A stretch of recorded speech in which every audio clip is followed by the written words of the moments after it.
Hello everyone, I'm Slayer. Today I'll show you how to unlock FPS in Roblox. If you're ready, let's get started.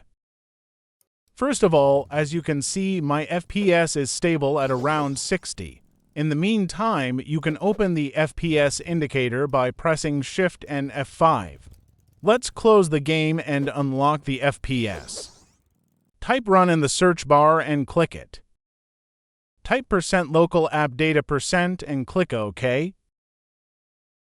Find and open the Roblox folder in the app data folder that opens.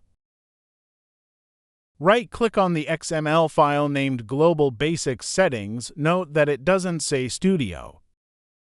Hover your mouse over Open With and click on Notepad from the newly opened tab.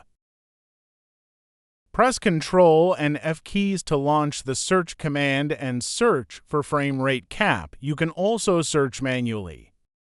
After finding the line that says frame rate cap, change the part that says 60. This is up to you. You can choose between 500 and 999. It's best to experiment to find the one that works for your computer. Finally, save the changes and close the file. Let's log into Roblox and test it. As you can see, while the video was 50 to 60 FPS at the beginning, it is now between 80 to 90 FPS. This rate may be higher for you because there are several different applications running in the background on my PC right now. I hope you found a how to unlock FPS in Roblox tutorial helpful. If so, please subscribe to the Slayer YouTube channel and like the video. Have a good day.